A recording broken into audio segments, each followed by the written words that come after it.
Good morning. Welcome to the March 20th, 2025 meeting of the City of Glendale's Arts and Culture Commission. Roll call, please. Vice Chair Yank, Here. Commissioner Zadorian, Here.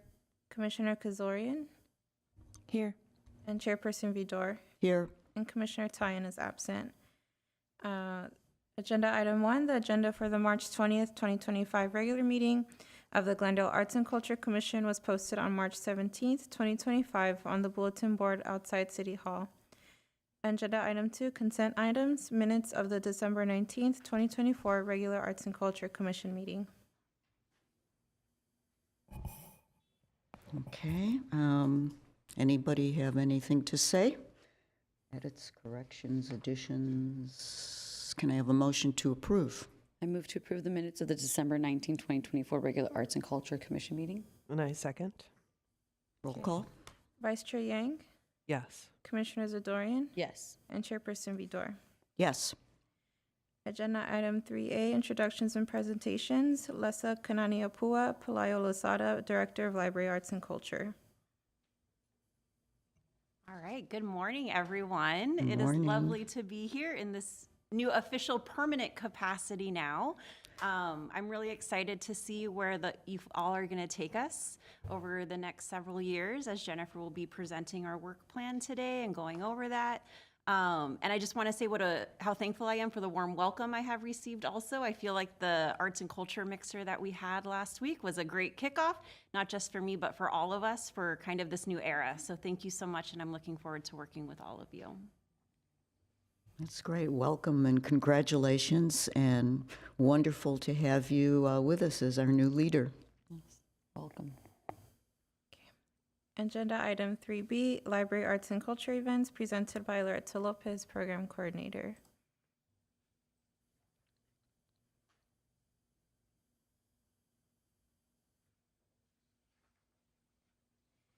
Embracing Diasporic Art, Portraits of Joan Agajanian Quinn at Reflect Space presents 35 original portraits of Quinn made by diasporic, immigrant, and culturally diverse artists.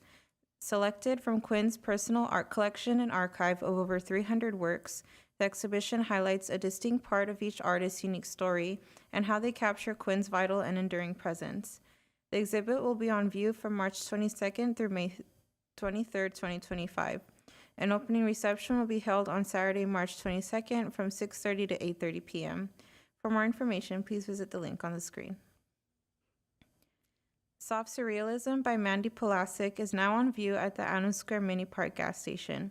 Soft Surrealism is an abstract sculpture composed of biomorphic inflatables that magnetically connect to form amoeba-like creations. Suspended within the station's glass architecture, the lightweight elements appear to float, softening corners and framing views on all four sides. This installation will be on view until April 18th, 2025. An artist reception hosted by the Adams Hill Neighborhood Association will be held on Sunday, March 23rd from 2 to 3:30 p.m. For more information, please visit the link on the screen.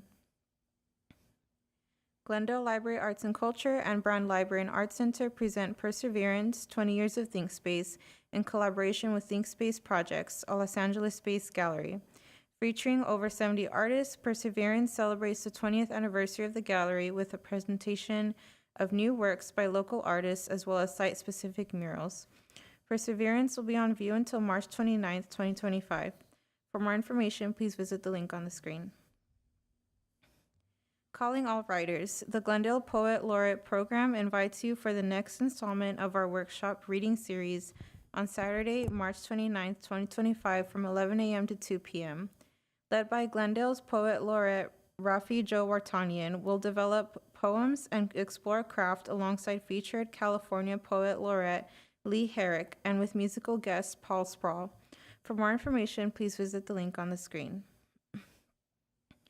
Glendale Library Arts and Culture invites you to join a series of virtual author talks in partnership with the Library Speakers Consortium. On Wednesday, April 2nd at 4 p.m., step into spring with us as we chat with highly acclaimed New York Times bestselling author Jodi Picoult about her newest novel, By Any Other Name. Register now to join the wondrous conversation. For more information, please visit the link on the screen.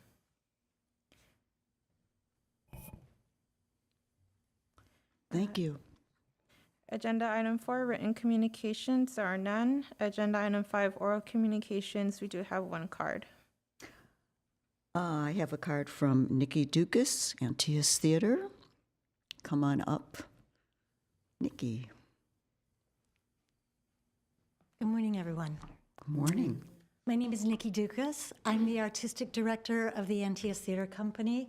Just down the road here at 110 East Broadway, we're right across the street from the Americana. We are a professional classical theater company. We just closed our production of Shakespeare's Twelfth Night, and in a month's time, we'll be presenting The Glass Menagerie. We're a very intimate theater. We're just about 80 seats. There's not a bad seat in the house. And we are dedicated to sharing these, what we believe are essential stories with our community. We're also a company that is full of educators and scholars. And we really believe it's essential to sort of enrich our community with more than just theater, more than just the plays. And we're doing that in a number of ways. The first thing we've been doing for the last couple of years is partnering with Glendale Unified School District, doing, for the past couple of years, we've done 6 student matinees a year. We send out a teaching artist in advance, they work with the students, and then the students bring their bagged lunches, they see the show, they have a talk back with the actors. We send them home with a study guide. It's a really nice morning. And Glendale's been so pleased with it that they would like to do 9 a year, and we're hoping to raise the funds for that. We also offer classes with our academy, not just to professional actors, but to the community. For example, this month, we're having a weekend masterclass where anyone can come, read The Glass Menagerie out loud, get a better sense of it before they see it, and talk about it with our artists. And finally, we have probably the largest collection of theater works in Los Angeles, plays, histories, etc. And we're currently indexing it, and if you have a Glendale Library card, you will be able to borrow books from our library. The Glendale Central Library is just about half a block away from us. So if you're interested, I invite you to go online at antias.org. Let me spell that for you. ANTAEUS.org, ANTAEUS.org. We look forward to meeting you. We're a company that's been around for 35 years, but we've only been in Glendale for 7, and a big part of that has been the pandemic. I believe that we can really be a cultural center for Glendale. I think we're doing something really special. So we're very grateful that you've given us the time to give us a brief introduction to you today, and we're so grateful for what you do. So thank you very much. Thank you very much, Nikki. Really appreciate the information. You're welcome. And we're so glad to have Antias Theater in Glendale. We're so happy to be here. Thank you. Next item. Agenda item 6, action items, 2025 through 2026 work plan. Motion approving the programs and projects for the 2025 to 2026 work plan in an amount not to exceed $2,200,000 from the Urban Art Fund, and to recommend the City Council's approval of the 2025 through 2026 work plan. Good morning, Commissioners. We are here again after another year. We're going to propose the 2025-2026 work plan, if we can pull it up on the screen. Before we dive in, we're going to provide an overview of the 2024-2025 work plan and the estimated expenditures that we've had thus far. On the screen, you'll see the budget that we had for the 24-25 work plan, which is $2.2 million. As of March of this year, we have an estimated expenditures of $654,817.08. So that's about 30% of the estimated expenditures for the specific budget. In regard to the pie chart that you see on the screen, 63% of that is dedicated to citywide arts, 4% of that is dedicated to neighborhood arts, 11% is for performing arts, and 22% of that is for arts and cultural events. And you can go to the next slide. So here's a more thorough breakdown of the expenditures for the specific fiscal year. We have 4 categories, as we always discuss: the citywide arts, neighborhood arts, performing arts, and arts and cultural events. Citywide arts, specifically, we are estimating expenditures of $412,906.49. Neighborhood arts, $27,361. Performing arts, $70,227.13, and arts and cultural events, $144,322.46 for a grand total of $654,100,817.08. And as we talked about 30% of that budget is going to be expended. This chart was included as Exhibit A in the agenda packet, and specifically we'll go down pretty quickly on each budget line. So for the first category of citywide arts, cultural equity and inclusion initiatives, this is specifically for all of our Be the Change programming, and so we have about $40,000 that was dedicated to that. So that's how that budget line is being expended. Iconic public artworks, we had $1.4 million. As we know, we've had some delays in various projects, so only about $400,000 is dedicated to that thus far, specifically the Glen Oaks Boulevard median artwork, and then we're hoping to launch the Montrose circular benches, so that's what we're anticipating will be the expenditure for this year.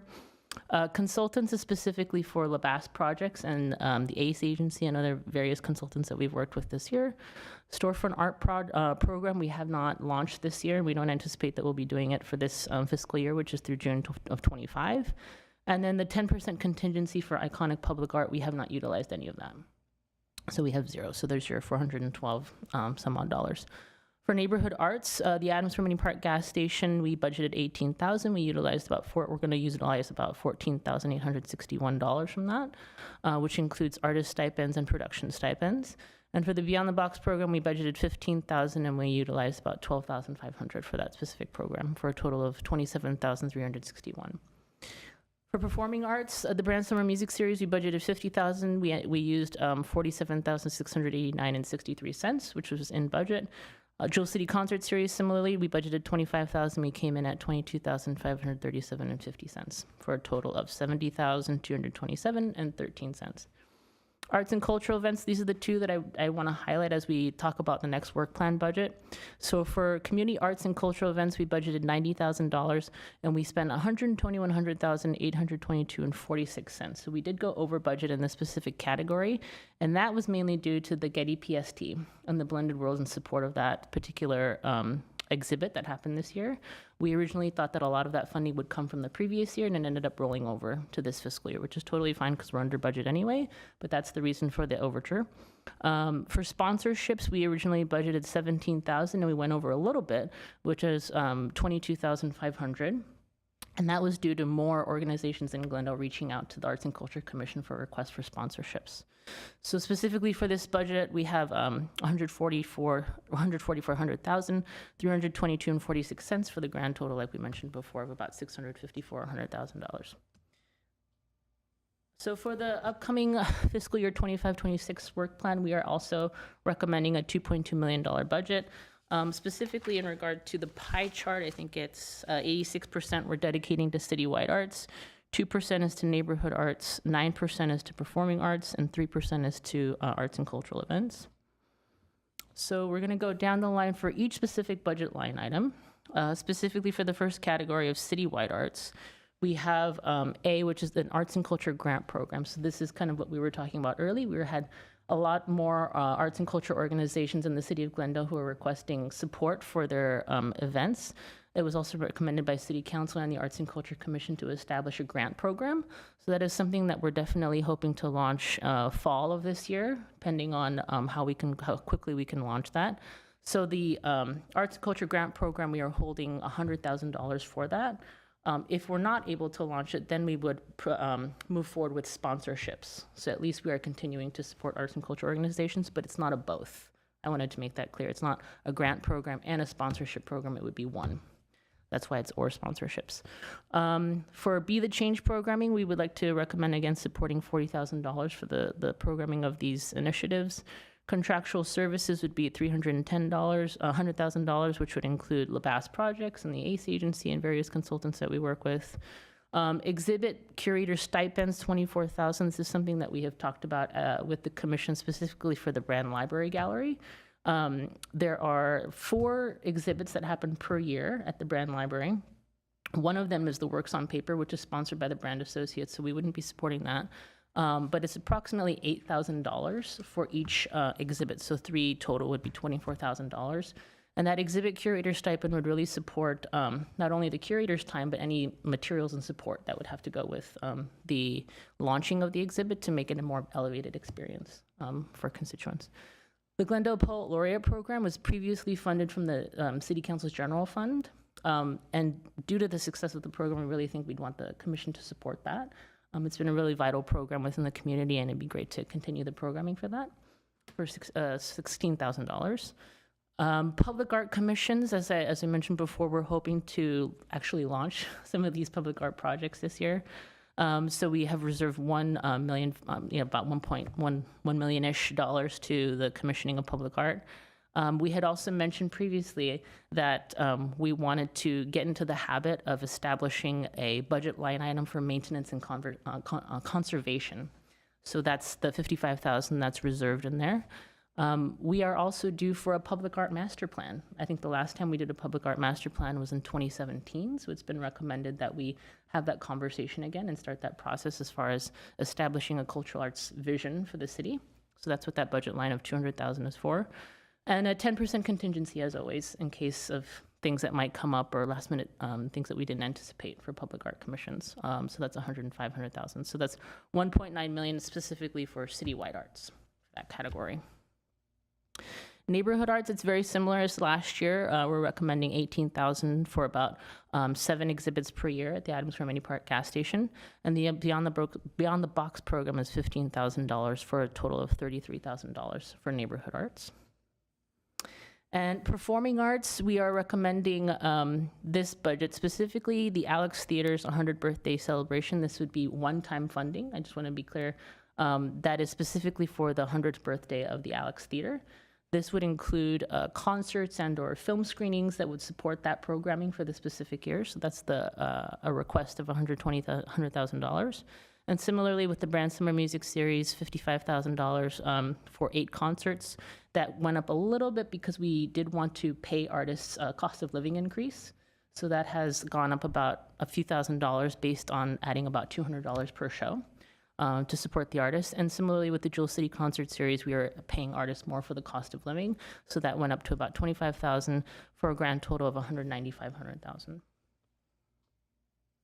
And last but not least, arts and cultural events. Community arts events, this is specifically a budget line item hold for any outreach that we would potentially want to do to support the 2028 Olympics outreach and or public art master plan outreach, but really opportunities to engage more with the community. So that's for $72,000. And the 25-26 work plan, this was included as Exhibit B in your agenda packet, but this is everything lined out of what we're proposing or recommending for this fiscal year. Happy to answer any questions you may have about the Thank you proposal. very much. Very exciting. So let's have a round here. Vice Chair Yank. One question is if there has been a COLA increase for the Brand and Jewel City, would we do something similar for Adams Square and for Beyond the Box? We could definitely consider that. I mean, we're going to talk about recommended programming for Adams Square a little bit later today, but we can definitely make sure to include that as a COLA for Adams Square. Beyond the Box is a little unique this year, and we can talk a little bit more about that as well, given the current situation with Mirrorless in California. Oh, yeah. But yes, we can Okay. definitely consider that for the future. Just looking out for those visual artists as well as the performing artists. The other question I had was just, I think in terms of the grants program, how that 100,000 breaks down, and if that's something that's sort of like a pilot amount, and then we would look to increase that over time. Just curious as to why that number was landed on.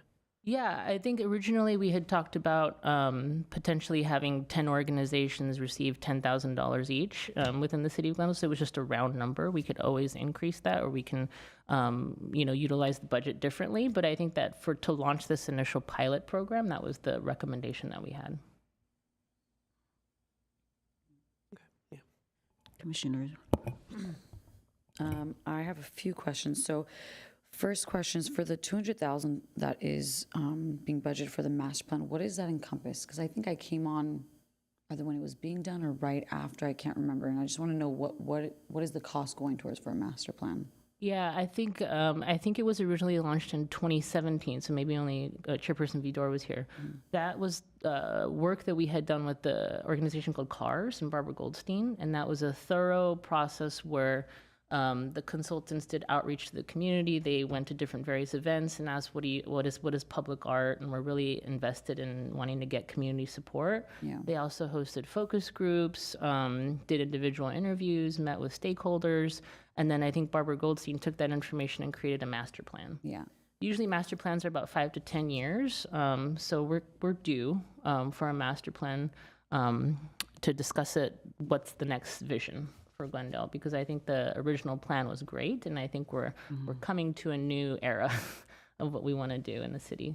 Definitely. I think I was there for that, so it might have been after. Because I remember Barbara Yeah. Goldstein. I remember being in the focus groups, and I think that we definitely need it. I'm 200,000 seems like a large amount, but if that's something that we did in the past, and I'm assuming, considering it's been a few years, it's probably going to cost more, then that makes sense. My second question is for the Poet Laureate. Is the 17,000 that we're budgeting, is that the same amount as last year and the year before that?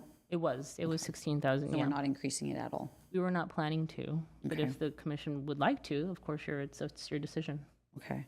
And then third question, for neighborhood arts, I know this isn't kind of like a brainstorming session, but I know that we have the Beyond the Box and we have the gas station. I think they're two incredibly amazing and successful programs. And I just think that we need to start kind of going out into the rest of the city because those are kind of, the Beyond the Box is obviously, it's spread out, but we love the gas station, but it's all the way in the south of Glendale. So let's try to kind of connect different parts of our city. And so looking at different kind of abandoned buildings or other facilities that we can use to start housing art. And one was Chair Vidor had brought up years ago. I can't remember the name now, the one in Montrose, the abandoned, it's a historic building, and now I can't remember the name. Phase? Phase? No, not Phase, not Phase. Phase is That's kind of a bit abandoned. prehistoric, but no. No, the building on Honolulu, it used to be, I think, a mental hospital or Oh, Rockhaven. Rockhaven. Yeah, Rockhaven. Well, that one, that's interesting. There is a nonprofit organization that is advocating for the Converting it. use of that. And as far as I know, and maybe others know more, it's, it would be nice to get an update. Yeah. Because there's a lot of activity, I think, going on with City Council and that group and trying to figure out what's going to happen there. It's not just a building, it's a whole complex of buildings with, sort of green space around it because it was a large sanitarium. And I think it's a great idea to maybe study that in public at one of the future meetings, like agendize it or something, because Sorry, I know this isn't discussion. I so know, we can't really I be know. doing this. Apologies, but yeah, no, well, I had a thought on if I can Yes, go interject, ahead, but please. I was thinking just because of our limited capacity as arts and culture in the city, it just sparked for me that maybe having something in the grant program that deals with different geographies within Glendale or prioritizes different geographies where there's currently a lack of artistic and cultural events, because I think that to me would be the great impact of the grant program, is that we don't have to actually go do stuff everywhere, Yeah. but we're helping other organizations activate these places. So that might be an argument to either increase that budget a little bit or to add in that geographical kind of span, in those requirements that we really would like to see things happening in these different geographies. Yeah. agreed. Yeah. 1000%. And along with that, so kind of activating these spaces around the city that might not be being used or to their fullest potential, the storefront program. So what's going on with that? Because do we have it? Because I saw we haven't spent any money on it this year. One part is staff capacity, so it's 1.75. So we don't have staff capacity to manage that program. I also know Ms. Lopez, we can talk to more about it, has reached out to many retail units, and either it's unavailable or she's done site visits and the units are not appropriate. There's sometimes mold, there's sometimes the units are in disarray, and it's like you take it as it is. So those are the two kind of factors, but I don't know if there's anything else you want to add about the storefront. No, that is primarily it. It's very difficult getting in touch with these people that lease the properties. Also, probably having them understand what the program is and how it could benefit the city. And like Jennifer said, if I do get a hold of them and they seem enthusiastic about it, it just doesn't follow through for some reason.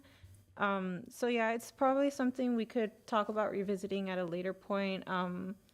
I've been talking to Juan a little bit from economic development, so there's the potential to partner there with them, and maybe they can be some sort of liaison with that community. But yeah, that's the reason for the pause on the program. Okay. And then do we still have access to those storefronts on Artsakh currently? Because I remember no, we don't.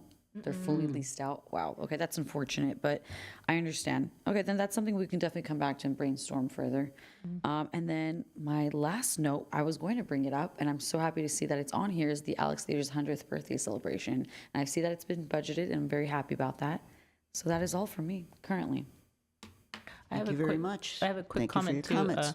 May I comment on Commissioner Yank's recommendation for the Arts and Culture Grant Program? This is something that's a placeholder for now, but if we do in fact find that we're having an overwhelming amount of really wonderful applications, you can always increase it, and we can play with the budget on the back end so that we can accommodate the organizations and the applications that we receive. The reason that I thought of that is that when we did the Art Happens Anywhere program during COVID, the commission originally budgeted $100,000, and then we more than doubled that. And we just kept coming back to commission for your approval so that we could support more artists. So this is just a placeholder. And if it so happens that we receive wonderful applications, then we can absolutely come to you for your recommendation to increase the budget. Okay. I just have a couple questions because my two commissioner colleagues really... We have one more. I'm so sorry. Chairperson Vidar. I'm sorry, I forgot. Oh, whoops. Speak. My questions were actually answered, so thank you. Yeah, were they? Okay. Are you sure? All right. I'm sorry. I need to learn to turn my head more while I'm up here. Yeah, I mean, all these things are great. You can't help but observe that the biggest discrepancy we have, which is usually a budget deficit, is the budget surplus we have because our public art program hasn't been able to advance at the pace we would have hoped. And let me go through my things, but I'd love for you to comment on some of the reasons, if there's anything we can do to actually realize our budget commitment in the next year. And I know part of it has to do with things just take a long time. But, I think it's important that we be very, very specific and as accurate as we can with how long things are going to take. And I know that you've run into a number of obstacles. So I'd just like to hear your comments on that. With regard to the grant program, at the point, we talked about this already, but at the point at which the grant program is implemented, which you're saying may be at the end of the year, this year, we would give up the sponsorship program at that point and everything would go through the grant program, right? So we're actually expanding the scope of our sponsorship. Okay. On the thing about storefronts, that's an interesting one because I remember when we had the GATE program, I don't know if any of you remember that, and it seemed like planning and development was much more engaged as a partner in helping us realize spaces. I think Library Arts and Culture trying to speak with landlords and businesses and things like that on a one-off basis is that's a tough thing to do. And do you have any comments about, working in partnership with economic development to try to activate some of these spaces and what they're doing for us? Because, I think we're giving the art, we're finding art, we're enhancing the city culturally, but we aren't in the real estate business, so that would be a concern that I have. So first, the two things, the discrepancy with public art and then the GATE program, or the, Sure. whatever it's called now, temporary spaces. Yeah, I'll start with the GATE program. Well, both of them actually tied to staff time, quite frankly. When originally, I think the GATE program was launched in 2015, and that was one of the main programs of the Arts and Culture Commission. So staff had more time to focus on dedicating It was a to the pilot outreach. program for arts. Yeah, it was one of the main programs of the commission. We've now transitioned to our big public art projects, so time is spent in a different way. We have reached out to economic development. I think they originally gave us a huge list of different real estate entities in Glendale. We've reached out to nearly all of them. So it's a continual conversation, and we can definitely touch base with them again moving forward. But a lot of it has been staff time related. Similarly, with the public art projects, there are some things that are just on hold based on larger entities. So for example, like the Central Park project, the design plans haven't been officially approved by council yet. That's going to happen in May, and so we can't contract with an artist until the designs are approved by city council. So that's some of the delays. Other projects, they're just at various stages. Sometimes an artist needs more assistance with their insurance documents, and so we go back and forth several times. Sometimes artists have lots of questions regarding their contract. So it just depends. But similarly to other cities, again, there are other cities who specifically have public art project managers whose sole job is focused on managing 1 or 2 public art projects. We have 1.75 people who are doing it for the whole city. So it's a staff capacity issue. But those are some of the reasons of why there's been delays with the public art projects. Okay, thank you. Thank you very much. One more thing. On the $100,000 for the Alex project, I'm just interested in what the budget, if you know the total budget for the, and this is obviously money that is going to be taken out of city coffers for a city-sponsored project. Because I think SAS, the manager, is a for-profit company. I believe so. Yeah, so they're not involved. So what is the total budget? I'm just curious, and if you don't know, that's okay. I don't know the total budget for the birthday celebration, but what I do know is that they did propose a mixture of film screenings and concerts that would be sponsored by the Arts and Culture Commission. If it is approved, we can absolutely ask SAS and Miles Williams to come and present and pitch what those programs would be for your consideration, but I don't know what the total budget is for the Okay, I'd be curious to know what the city has allotted to that and what SAS is contributing to that project. Okay, thank you. Reach out. Okay. So everybody has spoken. Is there anything else? If not, we'll make a motion. Okay, motion. I'd like to move to approve the programs and projects for the 2025-2026 work plan in an amount not to exceed $2.2 million from the Urban Art Fund, and to recommend the City Council's approval of the 2025-2026 work plan. I'll second. Roll call. Vice Chair Yank, Yes. Commissioner Zadorian, Yes. and Chairperson Vidor. Yes. Okay, moving on. Agenda item 6B, Public Art Equity Assessment. Motion recommending that the Director of Library Arts and Culture enter into a professional services agreement in an amount not to exceed $40,000 from the 2024 to 2025 work plan with Bronwyn Malden, a research and evaluation consultant, to 1, research and analyze public art commissions of Glendale Arts and Culture Commission, ACC, through the lens of cultural equity and inclusion.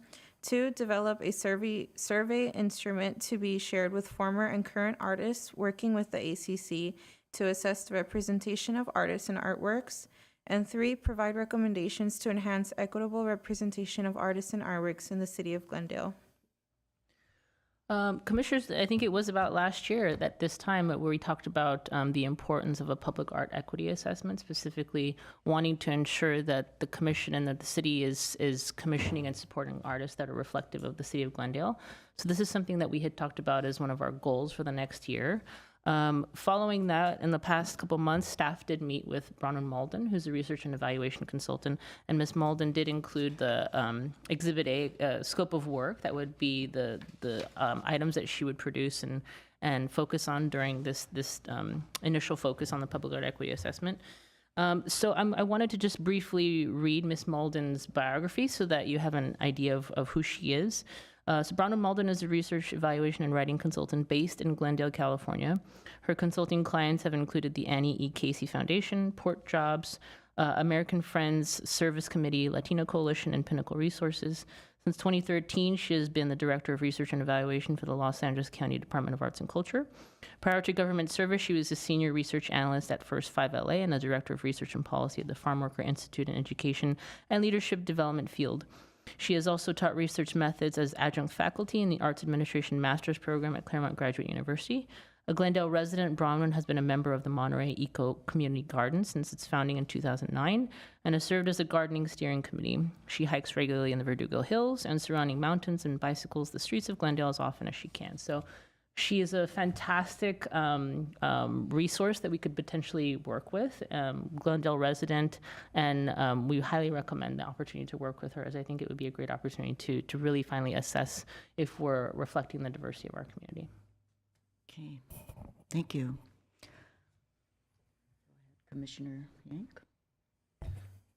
Yes, I think this is an excellent opportunity. I think Bronwyn sounds like the perfect person to engage for it. And I think it will be really helpful to have this data because, I think people may say to the commission, oh, you're not representing this group or you're not representing this group. And then to have like the full kind of data and have gone through the process to show where there might be gaps or where we need to address or where we're measuring up to our goals, I think will just be helpful for us to have, so we're not kind of feeling in the dark for things. Commissioner Zadorian? I just have a question about how we, I guess, found her. Did we do a call, or how did she come to fall into our hands? Yeah, absolutely. So I've worked with Bronwyn for many years. I used to work at the LA County Department of Arts and Culture, and I've worked with her in very different capacities. She's the Director of Research and Evaluation for the county, the LA County Department of Arts and Culture, so she's been vital in utilizing this data herself and with her team establishing a civic art equity assessment for the county. So we thought that she was a good starting point, but when we started to talk to her, it was evident because she's a Glendale resident, she knows the community, she's very invested in the work that we're doing, that it was kind of a win-win. But that's how we found Bronwyn. Okay, and then what's the time frame for her work? It's about 6 months. 6 months. Okay. And when she does establish her data, she would come and present it with a report to the commission. Okay. I'm looking forward to seeing what kind of data she comes up with. Thank you. Couple questions. I know we did a DEI assessment and a to-do list kind of, or a strategic plan for this with it's the Aspire group? Mm-hmm. Yeah. So would she be utilizing that plan as her benchmark for measurement and connect her conclusions or modus operandi to that plan? I think it's definitely a baseline, right? That's something that the commission supported. Or was it in 2022? I think we adopted that plan. Right. She's going to do a very thorough assessment of all of our works, quite frankly. So she's going to look at the IDEA plan that the Aspire group created. She's going to look at all the survey data that we've compiled, look at all of our artist contact information. So she's going to do a thorough assessment internally so that she can establish that and create a survey that will be dispersed to artists so that we can capture that demographic data. Okay. And I understand, I assume we're talking about the cohort of, well, I'm not sure actually, the cohort of artists she's going to reach out to directly by email for information and feedback.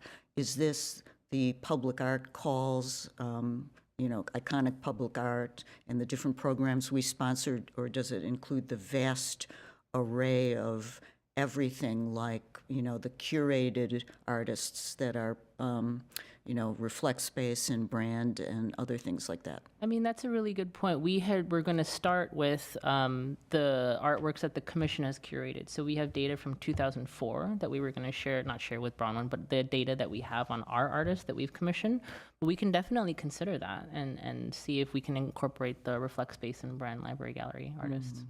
Okay, so this is going to be directly, the database is going to be based on direct contact with artists we already know. So the interesting part about a DEI survey is that if you've overlooked certain cohorts, they're not going to be asked because they're not on the radar screen. And I wonder if there's going to be, this may make the study a very uncontrolled study, and it should be a controlled study. so that we have data that is accurate and precise. But, how do we make the community aware of the fact that we're doing this type of thing? Yeah, absolutely. We can discuss that approach with Bronwyn. It was really intended to be the artists that the commission has funded, but that's a great point. Artists are obviously displayed at the Brand Library and the Reflect Space, so we can talk about that with her. Okay, well, thank you. Looking forward to this. Okay. Anybody else want to? Yeah, I totally missed you again. What is my problem? I think you should sit closer to us. I wasn't here last year, so I'm not really familiar with action item 6B, but I guess yes. Okay, thank you. Anybody else want to make any more comments? Okay, we can move on. Thank you. You have to vote. Oh, we're voting on this one. Okay. So I need a motion to approve expenses. I move to recommend the Director of Library Arts and Culture enter a professional service agreement in an amount not to exceed $40,000 from the 2024-2025 work plan with Bronwyn Malden. I hope I'm pronouncing that correctly. I don't have to say the rest, do I? No. Okay. I think you're good. I second. We read it. Roll call. Vice Chair Yang, Yes. Commissioner Zadorian, Yes. and Chairperson Vidor. Yes. Agenda item 7A, discussion items, 2024 to 2025 work plan progress updates. Commissioners, we have a lot of exciting updates that we wanted to share with you as we head into this next year. One of the main first updates that we have is specifically regarding the mural ordinance. We were in the process of developing the final draft to share with the commission, and then we received news that the Californians for the Arts and the League of California Cities has been partnering with Senator Angelique Ashby, specifically regarding California Senate Bill 456, which is specifically exception language to Section 7044 of the Business and Professions Codes. Currently, muralists who make more than $500 are required to get a California state license, contractor's license. So this exception language would be to define what a muralist is and define what a mural is, so that muralists are not required to retain a California state contractor's license. So given this update, it has been recommended that we see where legislation goes, hopefully in the positive for muralists. And when that's hopefully approved by the governor, ideally by the fall, then we can restart the process of our mural ordinance. But that's where we are, specifically for the launch of our mural ordinance. Any questions regarding this specific update or?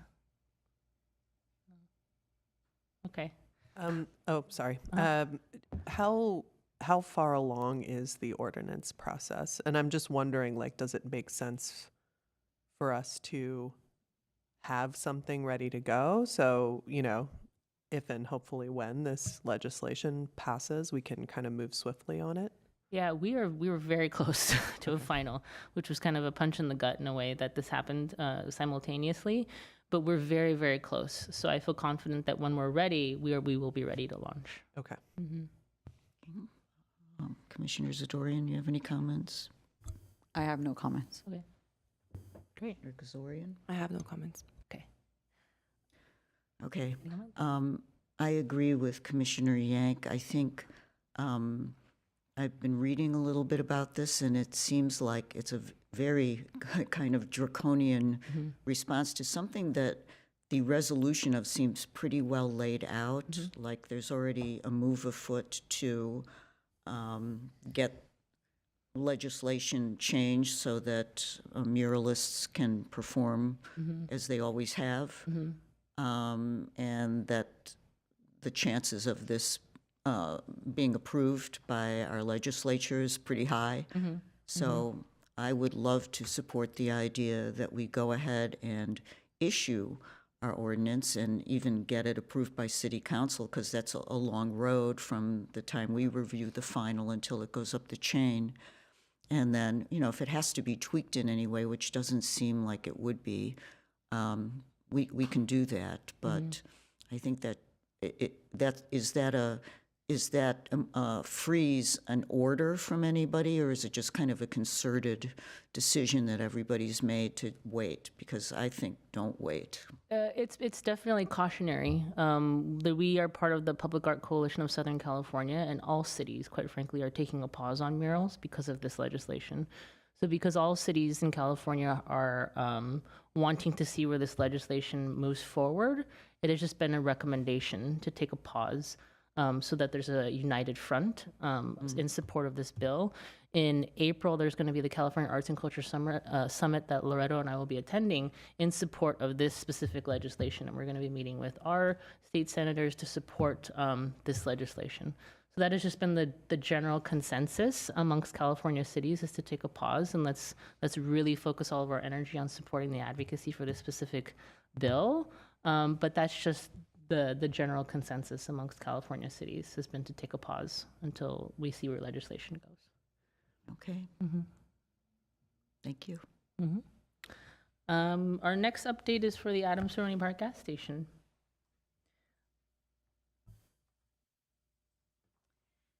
Yes, so for the Adams Square Mini Park gas station, we received 32 submissions that staff reviewed. And I'd like to thank Commissioner Zadorian for participating in the Artist Review and Selection Committee meeting. And together we selected the following installations for this upcoming year. First is Dream Stop by Delight Art Foundation from June 2nd through July 25th, 2025. And this is a continuation of a prior exhibition by the foundation called Dreamville, which features children's artwork and called on people to stop and take time to dream. And Dream Stop strives to give fuel to the community's heart. There will be self-portraits on boxes that express the multiple sides of an artist's identity, and multimedia heart creations reveal the artist's dearest passions. Hanging from the ceiling, paper planes hold business cards that illustrate what kids would do in a world without adults. Next is Of Wave and Stones by Yu Kyun Nguyen from July 28th through September 19th, 2025. And this piece pays homage to the ancient Asian wisdom on the power of resilience and the courageous immigrants and refugees who made their new lives in America. It's made from 4,000 yards of tulle, and a custom-made rust-free aluminum frame is hung from the ceiling with cables. And inscribed stones will be displayed on the ledge inside the gas station. Its structural design is inspired by a bridal veil, and the use of delicate tulle debunks the myth of feminine fragility and celebrates power as a balance embodying both strength and softness. Next is Threshold Between Wilderness and Wonder by Candace and Pete Metzger from September 22nd through November 14th. And this is an immersive installation that transforms the gas station into a living sanctuary, evolving from day to night. The piece creates a space where viewers can pause, see anew, and discover that both in wilderness and wonder, healing can be found. By day, sculptural elements create a physical forest microcosm, inviting contemplation of our place within natural systems. And as twilight falls, digital projections illuminate the sculptures, transforming static forms into dynamic canvases that reveal overlooked beauty in our relationship with nature. Next is Phoenix Rising by A. Laura Brody from January 12th through March 20th, 2026. And this is a room-sized robe made from discarded, unwanted clothing donations left over from the LA wildfires. The clothes will be cut into irregular shapes and sewn into a garment with a room-sized skirt, full sleeves, and a wired collar reaching the ceiling.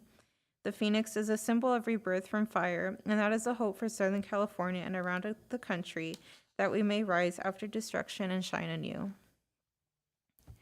And lastly, we have Underwater Bottleneck by Elizabeth Chris and Sari Shear from March 23rd through May 29th, 2026. And this piece fills the gas station with an aquatic tableau highlighting marine plastic pollution.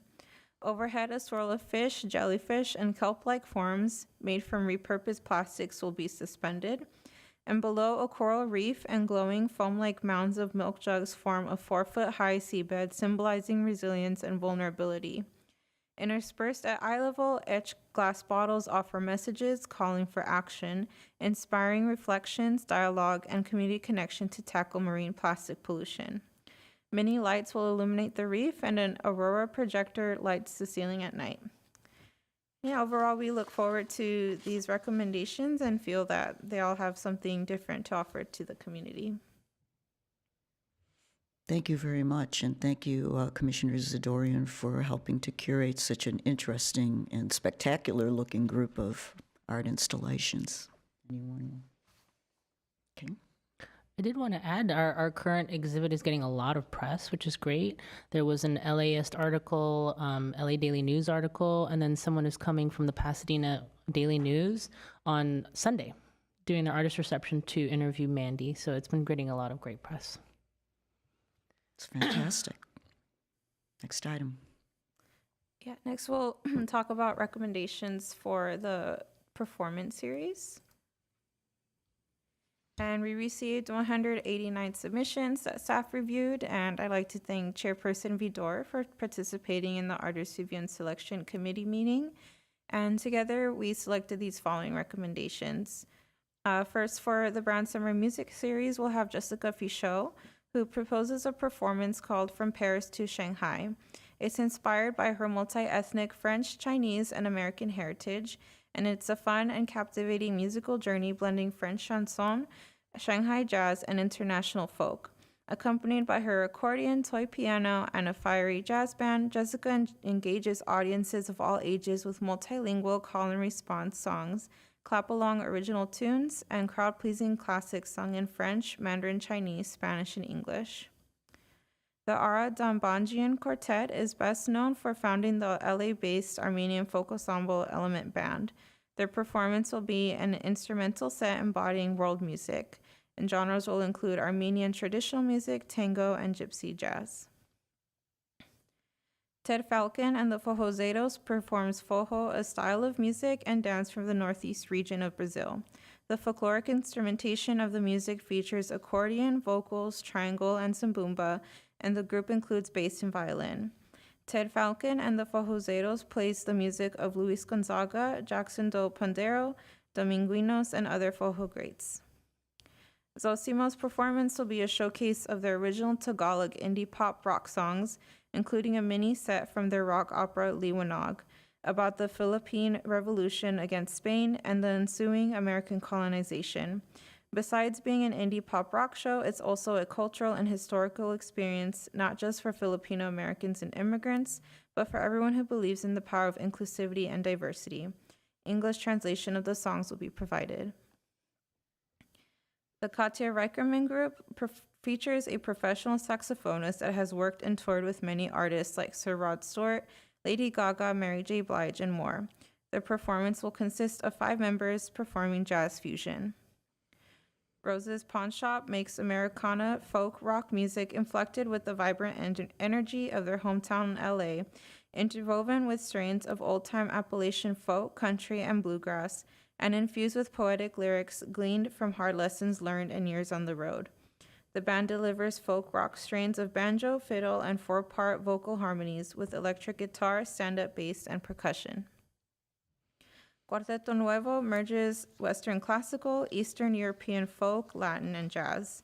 The ensemble's razor-sharp precision is enhanced by jazzy interludes, percussion motifs, and mesmerizing rhythms. They effectively meld the music of ancient worlds and faraway places with a contemporary groove that enchants audiences of all ages. And lastly, Citizen Kitten is a modern, straight-ahead jazz quartet that features fun and creative arrangements of non-jazz hits that everyone knows. Arrangements include songs by Zeppelin, Daft Punk, The Beatles, and more. And next we have the recommendations for the Jewel City concert series. First, we have Trio Synthesis, which was formed in 2015, and through relentless experimentation with various genres and creativity, discovered a new style of performance. This passionate and soulful trio breathes life into newly created works through their own unique interpretations. This musical family combines violin, piano, and percussion instruments to form a diverse array of harmonious masterpieces. Low Poly Cactus is a jazz funk fusion band that loves bringing a party vibe with musical sophistication. They're a collective of seasoned session musicians that love to go on musical journeys together and with their audience. There's fun originals, explorative improv, and cool jazzy rearrangements of well-known pop and R&B songs. Astral Mixtape is a band that creates groundbreaking original music with classical instruments and electronics. By combining their wide-ranging listening interests with a lifetime of classical training, they have created a personal music language of their own. Their live performances synthesize pop, jazz, and contemporary music. Marsonia is a live band consisting of guitars, drums, and bass that performs rock music with some R&B and theatrical genres mixed in. And lastly, we have Maria de la Vega and the Wayward Five, which is a jazz and blues band fronted by a dynamic female vocalist specializing in blending unique musical flavors with the classics of the 30s, 40s, and 50s. Their music appeals to a wide variety of palettes, from the jazz and blues enthusiast to the casual listener. Thank you very much. Where are we now? We can go on to the next item, which is commission staff comments, I think. We did want to also just highlight the Arts and Culture Networking Mixer. The Arts and Culture Networking Mixer that we hosted on March 13th at the Glen Arden Club. I know we had a good majority of the commissioners attended. I was going to so don't know. comment on that, actually, because it was amazing.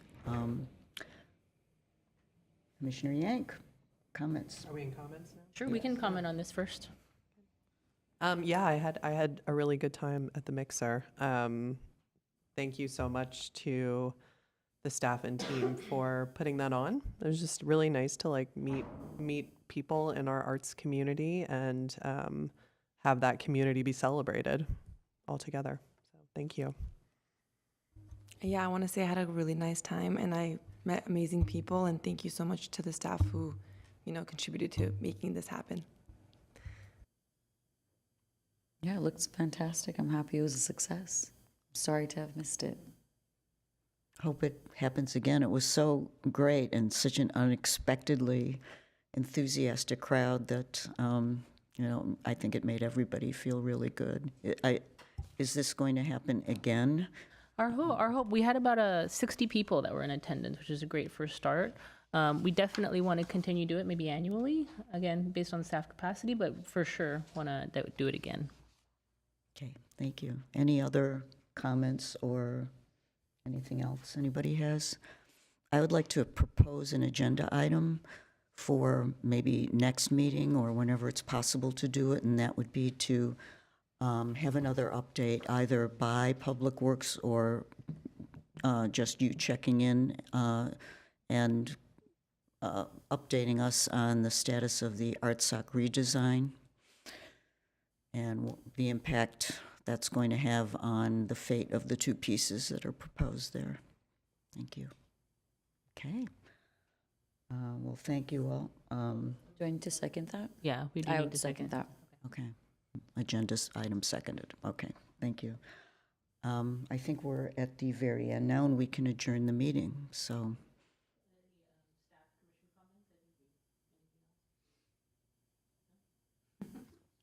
Okay, looks like it's over. Thank you all very much. I move to adjourn the meeting. Second. Thank you all. We're adjourned. Thank you.